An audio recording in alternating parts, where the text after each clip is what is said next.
Reading from Genesis 32, 1 through 8. Jacob went on his way, and the angels of God met him. And when Jacob saw them, he said, "This is God's camp." So he called the name of that place Mahanaim. And Jacob sent messengers before him to Esau his brother in the land of Seir, in the country of Edom, instructing them, "Thus you shall say to my lord Esau, Thus says your servant Jacob, I have sojourned with Laban and stayed until now.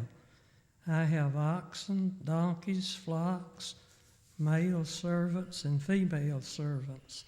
I have sent to tell my lord in order that I may find favor in your sight."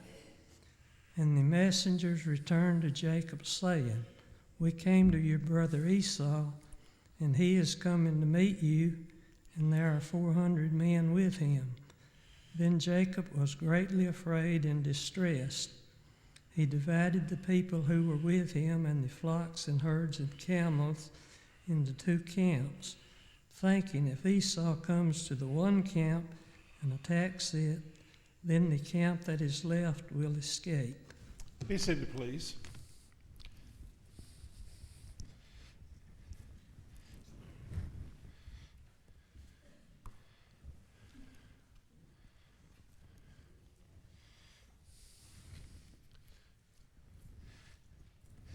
I would imagine that all of us would say that one of the hardest things in all this world is to forgive.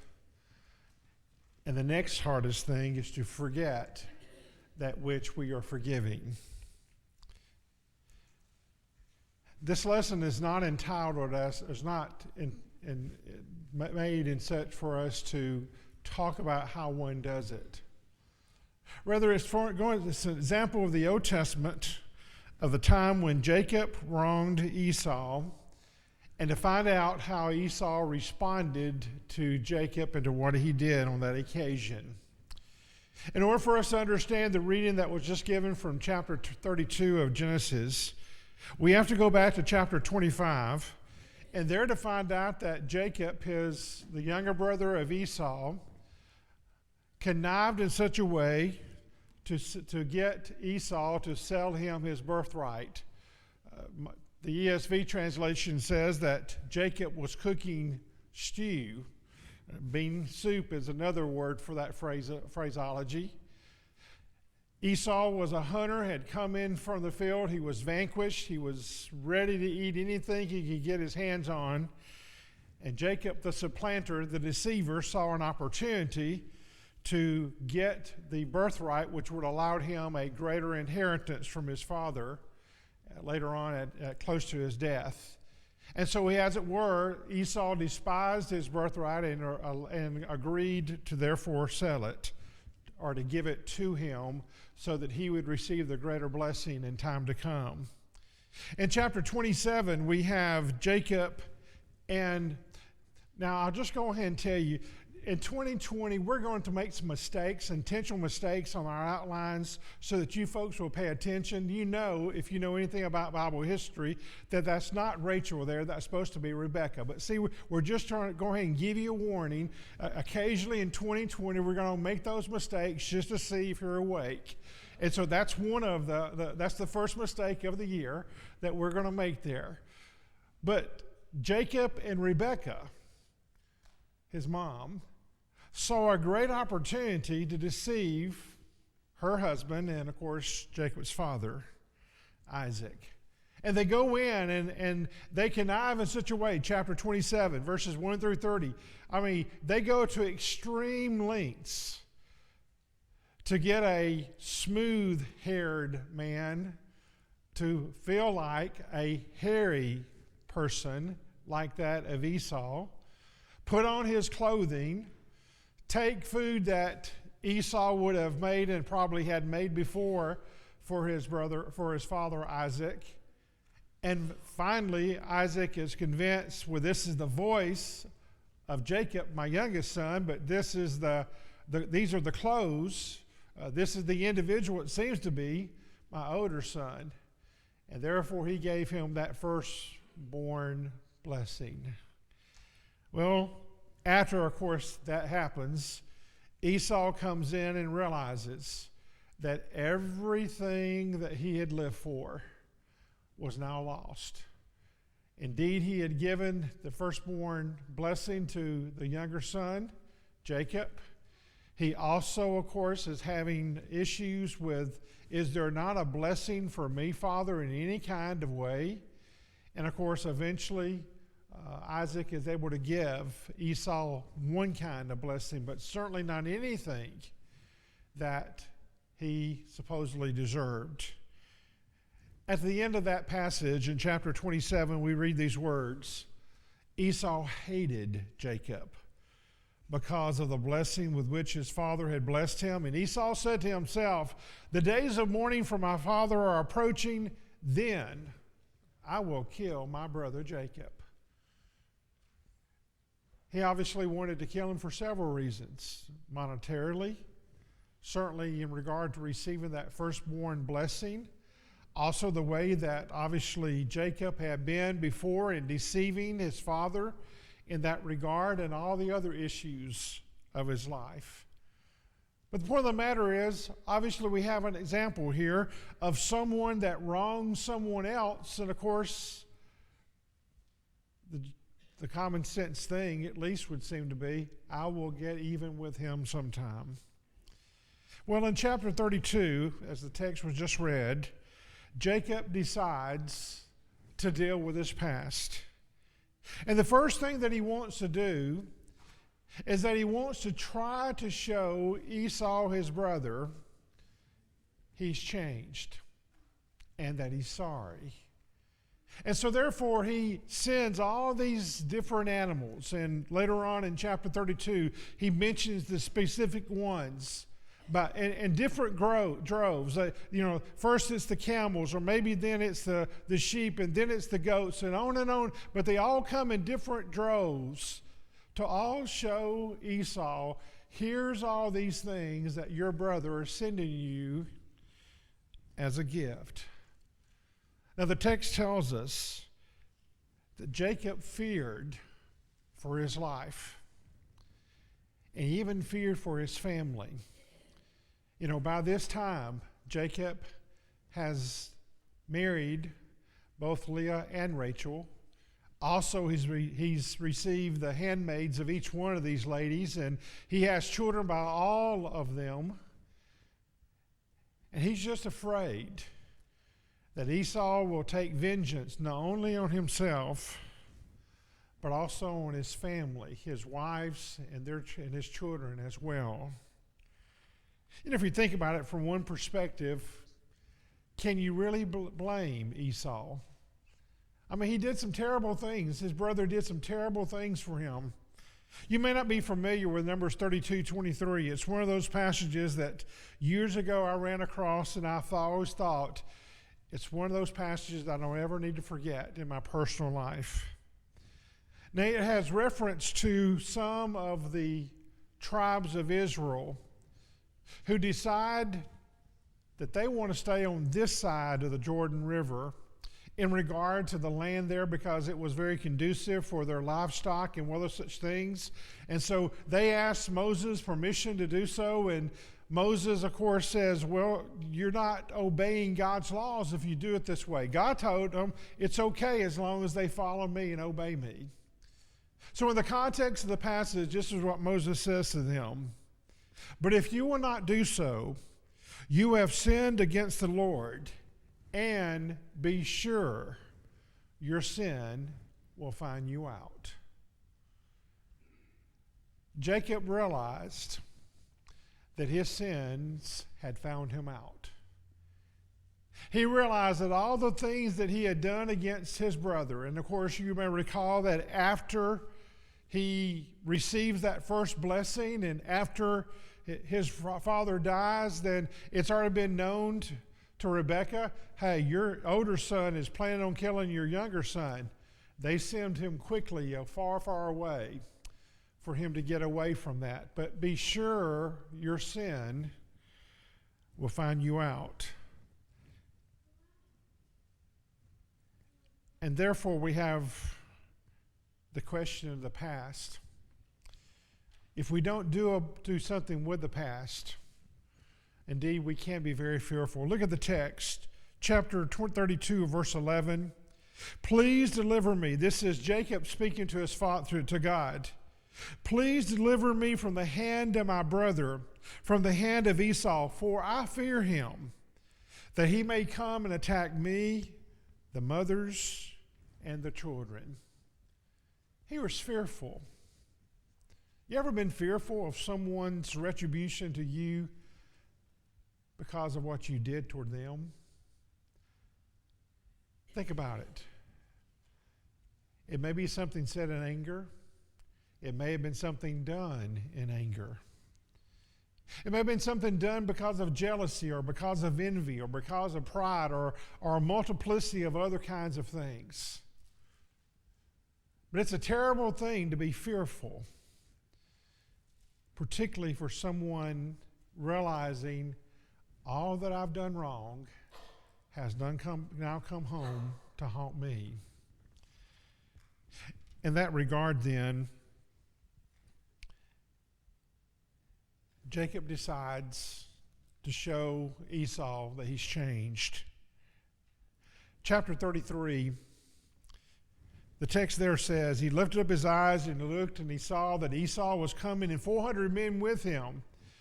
So he divided the children among Leah and Rachel and the two female servants. And he put the servants with the children in front, then Leah with her children, and Rachel with Joseph last of all.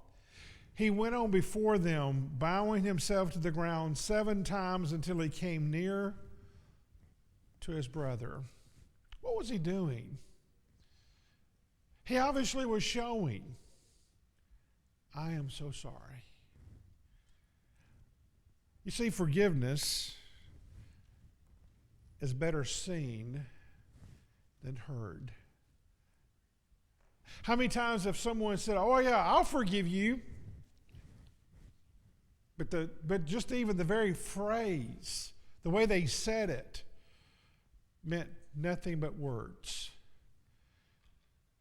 And here's Jacob realizing, I have wronged Esau.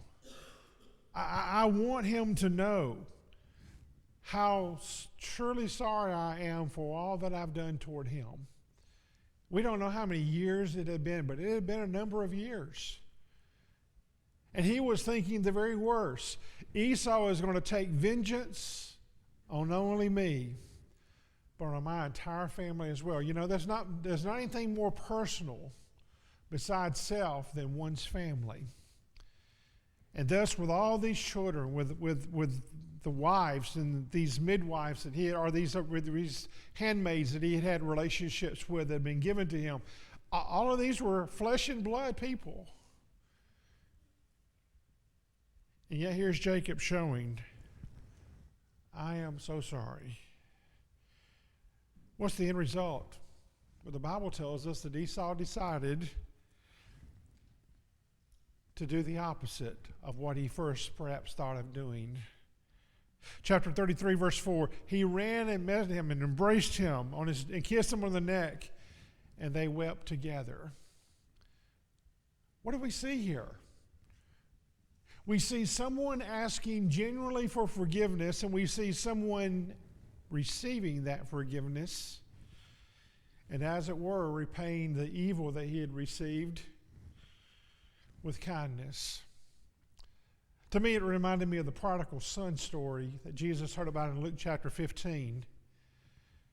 That father that constantly is looking for that child to come home.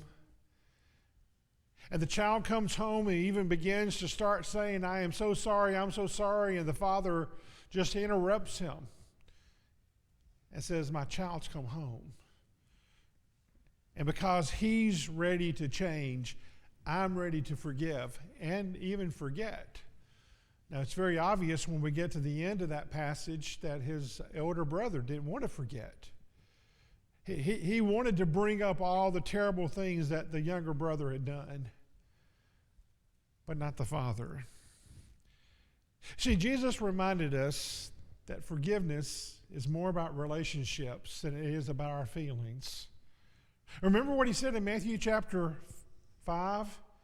If you're willing, or chapter 6, if you're willing to forgive others their trespasses, then God's going to be willing to forgive you of your trespasses.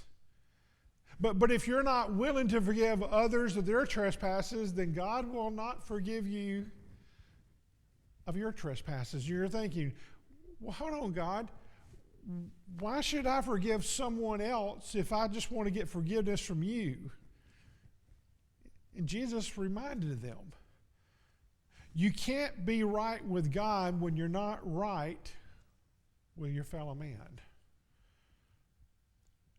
Remember the greatest commandment of all, love God with all your heart, soul, strength, and mind. It's the second one, love your neighbor as you love yourself. Esau had turned the other cheek, had he not? Instead of getting retribution for all that Jacob had done to him, he decided to accept him, warts and all, and to be kind and loving toward his brother. Chapter 33, verse 8. What do you mean by all this company that I've met? And Jacob says, I want to find favor in your sight, my Lord. He's talking about all the different animals. And we don't know how many thousands of dollars of value that Jacob gave his brother Esau on that occasion. But it would have been many of them. If you go back and read the context in chapter 32 and then again in chapter 33 of all the different kinds of animals and what, not only the mature animals, but they're young as well, meaning that not only did he give him instant value, but he also gave him value for continuation of year upon year upon year of these youngs having their own children. But the point that he was making is Esau's not trying to bring back the past and all that's been done to him. It's often been said that when it comes to relationships, people get hysterical because they start getting historical. And that's exactly what Esau could have done. He could have labeled and remembered all the terrible things that had happened to him because of what his brother had done years gone. But you see, in regard to Esau, true forgiveness means we need to start over again. Now here's the bad news. The only way it can all start over again is when both parties are willing to do so. And while that does not take away our responsibility to try to forgive and to try to help others and try to be all that we can be, there's a give and there's a take relationship there. But as Jesus reminded us in Matthew chapter 6, you've got to be willing first to forgive others if you want God to be willing to forgive you. Well, Jacob realized that with forgiveness, there's got to be reconciliation. And that's why he offered all those animals. And he wanted Esau to see all those animals ahead of him. Because if you'll read the context of the passage, he continually tells the servants there, beginning with chapter 32 and verse 19, now, as all you servants are taking all these animals, I want you to go in waves. I want you to go in droves. And every time when you do so, I want you to say, your servant Jacob is behind these animals. What was he doing? Softening the heart. Showing forgiveness, showing reconciliation. Now Esau said, look, I don't need these things. I don't need all these gifts. But look at chapter 33, verse 10 and 11. "No, please, if I have found favor in your sight, then accept this present from my hand, for I have seen your face, which is like seeing the face of God." Was he saying he was seeing God? No. But he was honoring his older brother. "And you've accepted me." When it comes to forgiveness and reconciliation, that's the goal. That's the key. Acceptance. Go back to the prodigal son story. That's exactly what the father was willing to do toward that prodigal child. That's what his elder brother was not willing to do. Accept him back. Please accept this blessing that I brought to you, because God has been gracious toward me, and because I have enough. I wish we knew more about Jacob and Esau after this. The text tells us there in chapter 33 that Jacob, after being forgiven by his brother, shows the kind of appreciation that he has toward God. Chapter 33, verse 19 and 20. He goes and buys a land. He's in a foreign land now. Remember, he's headed back to Canaan. He's been far away from Canaan because of his problems with Esau. And so he comes back and he finds some people there that will sell him some land. And he builds there an altar that he erects toward God. That phrase means, "Mighty is the God of Israel." And he worships God there. The ultimate goal of forgiveness is to have a heart that can, at that point in time, be able to worship again.